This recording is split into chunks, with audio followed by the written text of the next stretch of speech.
आकाशवाणी रांची से प्रस्तुत है समाचार ध्वनि चित्र।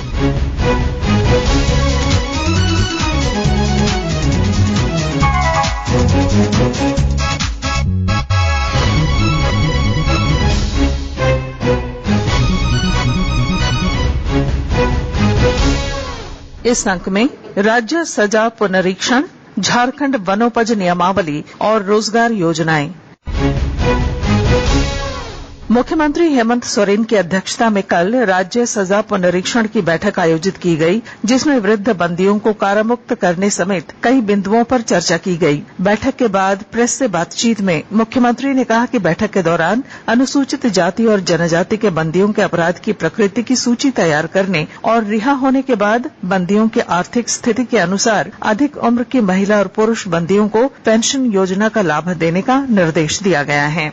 नियमित रूप से करने का निर्णय लिया गया है जल्द, जो उसका एक शेड्यूल बना हुआ है, ताकि बेवजह जेलों के अंदर लोग ना रहें और उनको विधि सम्मत तरीके से रिहा किया जाए। जिसमें बहुत सारे, कोई 70 साल, कोई 75 साल, कोई 80 साल, कोई 60 साल के लोग हैं जो रिहा होंगे। और जो सामाजिक ताना बाना ऐसा है और गरीब, पिछड़ा, और सबसे अधिक इसमें जो देखने को मिल रहा है, जेलों में बंद लोग सबसे अधिक आज आदिवासी, दलित, पिछड़े लोग ही हैं, अल्पसंख्यक लोग ही हैं।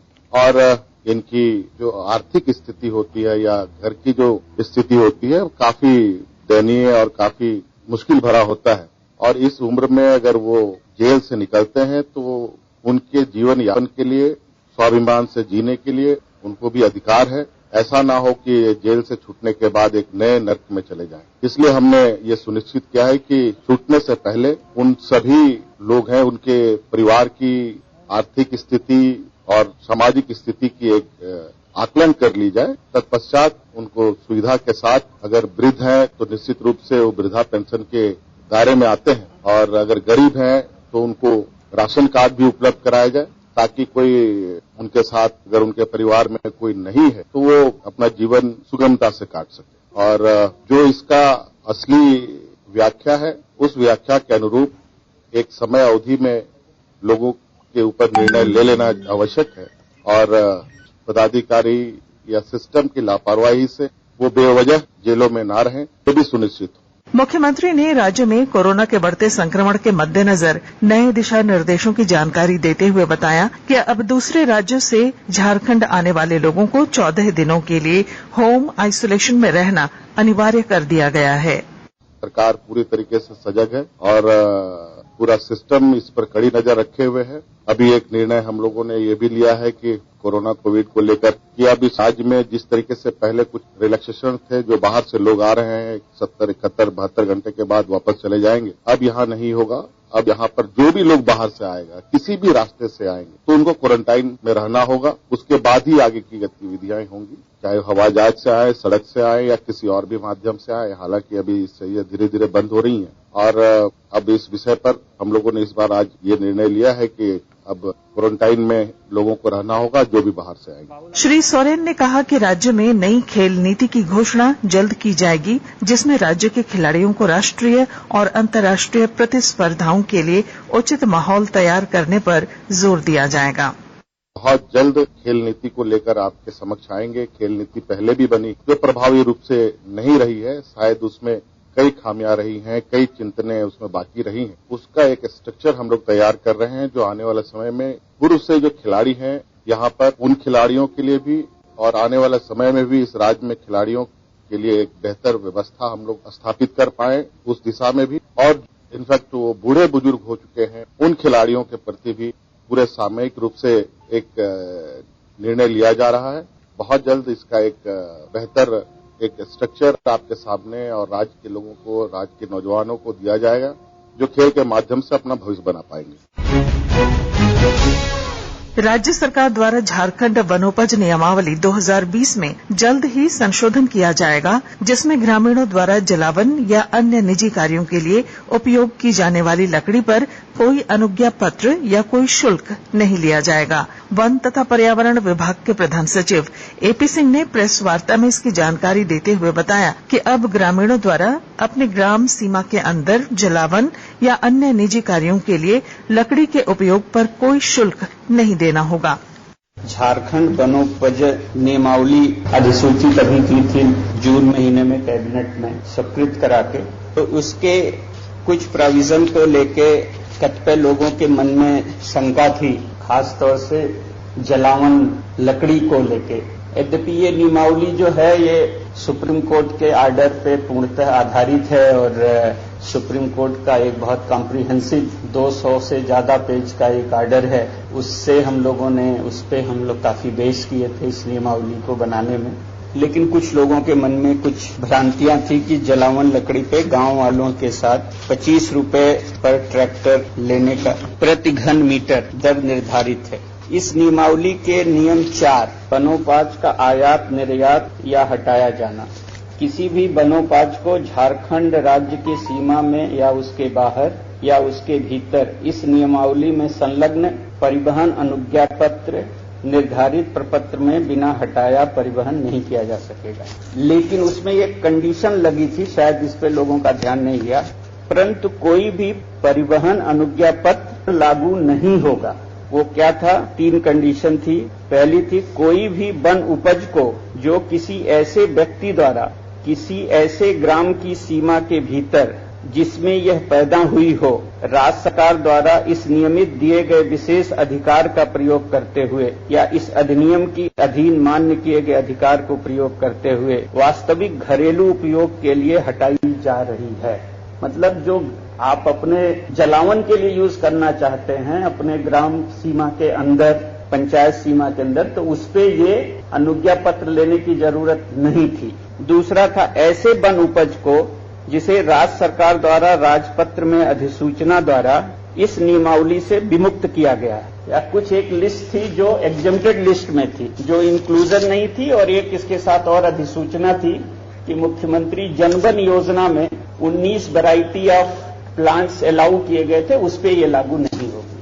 तीसरा था, लघु वन उपज को वन से स्थानीय बाजार को या संग्रहण केंद्र या घरेलू उपयोग। तो जो माइनर फॉरेस्ट प्रोड्यूस इसमें था, अगर आप लोकल हटिया में बेचना चाहते हैं या अपने उपयोग में लाना चाहते हैं, उस पे ये शुल्क नहीं लगेगा। तो जो 25 रुपए था वो इन श्रेणी के लोगों पे लागू नहीं था, वो मुख्यतः वैसे लोगों पे है जैसे एनएच का चौड़ीकरण हो रहा है, डिफॉरेस्टेशन के लिए डाइवर्जन ऑफ फॉरेस्ट होता है, तो बहुत सारी लकड़ियां कटती हैं और वो जैसे म्यूनिसिपल कॉर्पोरेशन खरीदते हैं मुर्दा घरों के लिए, बहुत सारे लोग अपनी फैक्ट्रियों के लिए, तो वैसे जो इंटर डिस्ट्रिक्ट मूवमेंट थे उसके लिए वो प्रावधान किया गया था कमर्शियल यूटिलाइजेशन के लिए, ताकि वो अकाउंटिंग प्रॉपर हो।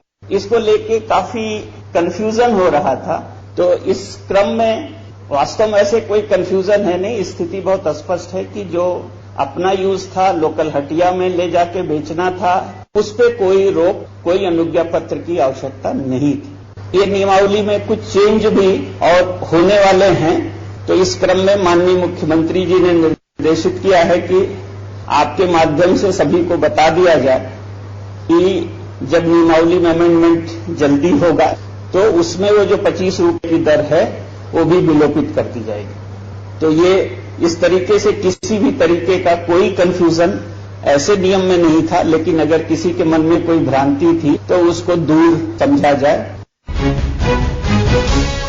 खूंटी जिले में प्रवासी मजदूरों के लिए श्रम विभाग द्वारा रोजगार देने के लिए निबंधन कराया जा रहा है। जिले के श्रम अधीक्षक अविनाश ठाकुर ने बताया कि असंगठित क्षेत्र के मजदूरों के लिए असंगठित कर्मकार कल्याण योजना के तहत रोजगार उपलब्ध कराने का प्रयास किया जा रहा है और लगातार ये आ ही रहे हैं। अभी भी कल भी 100 से ऊपर लोग आए हैं। इसमें से जो मजदूर वर्ग हैं 8,000 साढ़े 8,000 के लोग लगभग मजदूर वर्ग के लोग हैं। इनको विभिन्न योजनाओं से जोड़ने का, जैसे मनरेगा से डीसी सर के आदेशानुसार विभाग जिसे आदेश दे रहे हैं कि उनको मनरेगा से जोड़ा जा रहा है। फिर विभिन्न कॉन्ट्रैक्टर से संपर्क करके उनको काम दिलाया जा रहा है। फिर रेलवे के जो काम चल रहे हैं कर्रा में, उनसे भी उनको जोड़ने का प्रयास किया जा रहा है। और विभिन्न जो यहाँ पर निर्माण के क्षेत्र में काम हो या फिर अन्य क्षेत्र में काम हो, उन सबसे उनको जोड़ने का प्रयास विभाग, अन्य सारे विभाग और प्रशासन के द्वारा मिलकर ये कार्य किया जा रहा है। जब से प्रवासी मजदूरों का लौटना शुरू हुआ है उसके बाद से हमें विभाग के द्वारा भी निर्देश प्राप्त हुआ है और डीसी सर के द्वारा भी निर्देश प्राप्त हुआ है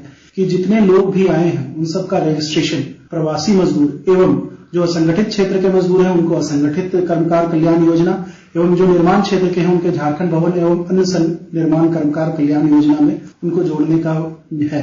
तो हम जितने भी हमारे फील्ड में श्रमिक मित्र हैं और भी लोग हैं उन सबके मदद से हम कोशिश में है कि जितने भी 10,000 से ज्यादा लोग आए हैं उन सबको प्रवासी मजदूर एवं इन दोनों योजनाओं के तहत हम जोड़ दें। अगर आप प्रवासी मजदूर में जुड़ते हैं और आपके पास अगर कार्ड होता है तो खुदा न खास्ता अगर आपकी मृत्यु हो जाती है तो 1.5 लाख रुपए तक आपको मिलता है। अगर आपके 2 अंग चले जाते हैं तो 1.5 लाख रुपए मिलता है। अगर एक अंग भंग हो जाता है तो आपको 75,000 रुपए मिलता है। एवं जहां आप कार्य कर रहे होते हैं वहां से आपको अपने घर आने तक का पूरा खर्चा इस योजना के तहत सरकार उठाती है। तो प्रवासी मजदूर में जरूर से जरूर अपना रजिस्ट्रेशन करवा लें। ये श्रम प्रवर्तन पदाधिकारी एवं श्रम अधीक्षक कार्यालय में हो सकता है। उसके बाद जो हमारा झारखंड भवन एवं अन्य सनिर्माण कर्मकार कल्याण योजना है उसमें 16 तरह की योजनाएं हैं जिसमें जन्म से लेकर मृत्यु के प्रांत तक हम लोग मजदूरों की सहायता के लिए इसमें देते रहते हैं। तो निर्माण क्षेत्र के विभिन्न जो 66 तरह के जो काम होते हैं उन सभी में जो भी व्यक्ति कार्यरत हैं, जैसे प्लम्बिंग का काम हो गया,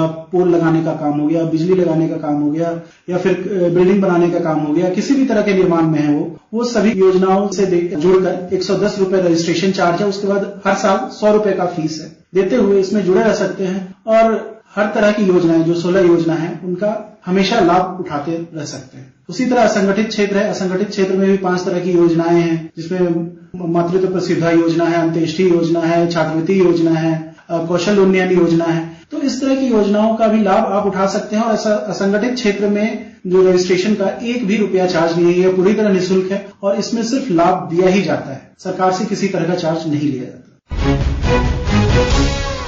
गिरिडीह जिले में महिला किसानों को आर्थिक रूप से मजबूत बनाने के लिए लेमन ग्रास की खेती पर जोर दिया जा रहा है। Jharkhand state livelihood promotion society के डीपीएम संजय गुप्ता ने बताया कि पिछले वर्ष गिरिडीह जिले के सभी प्रखंडों में लेमन ग्रास की खेती की गई, जिससे किसानों को बहुत फायदा हुआ। गिरिडीह जिला के 4 प्रखंडों में जोहार परियोजना पिछले साल से प्रारंभ की गई है, जिसमें से इन सभी प्रखंडों में पिछले साल से हम लोगों ने लेमन ग्रास की खेती का कार्य प्रारंभ किया है। पिछले साल लगभग हर प्रखंड में 12-12 एकड़ के साथ किया गया। इसमें इस साल जब किसानों को उसका फायदा पता चला कि जहां पर 20 डिसमिल के प्लॉट में ही उन्हें 30 से 40 हजार रुपए की आमदनी हुई, तो जिससे और भी किसान उत्साहित हुए हैं। और इस साल हम लोगों का प्लान है कि कम से कम हम 100 एकड़ में लेमन ग्रास की खेती करें और उसका तेल निकालने का भी काम यहीं से करेंगे, जिससे सारे किसान उत्साहित हैं। और अभी तक हम लोगों ने लगभग 20 लाख लेमन ग्रास के पौधे जिले में लगा दिए हैं और उम्मीद करते हैं कि आने वाले 10 दिनों में और 10 लाख लेमन ग्रास के पौधे लगाए जाएंगे। जिले के बरीमसिया गांव की एक महिला किसान अनीता देवी ने बताया कि 20 महिलाओं ने मिलकर 5 एकड़ भूमि में लेमन ग्रास की खेती की, जिससे उन्हें बहुत फायदा हुआ। उन्होंने अन्य महिला किसानों को लेमन ग्रास की खेती से जुड़ने की अपील करते हुए कहा, मेरा नाम अनीता देवी है और मैं बरमसिया के रहने वाली हूँ। हमारे यहाँ उत्पादक समूह बना है पीजी, इसमें हम लोग लेमन ग्रास लगाए हैं पिछले साल और उसमें 20 दीदी मिलकर खेती किए हैं। 1.5 लाख का आमदनी हुआ है, जिससे हम लोग घर में आर्थिक समस्या को सुधार किए। हम चाहते हैं कि और दीदी यहाँ खेती करें, इसमें फायदा है और यहाँ कहीं बेचने के लिए नहीं जाना पड़ता है, सब यहीं से ले जा रहे हैं। और इसके साथ ही आकाशवाणी रांची से समाचार ध्वनि चित्र का आज का संस्करण समाप्त हुआ। हर शनिवार को ये कार्यक्रम रात्रि 7:45 बजे समाचार एकांश द्वारा प्रस्तुत किया जाता है। संपादक शिल्पी, प्रस्तुतकर्ता अरविंद कुमार और प्रवक्ता पूनम किरकेट्टा।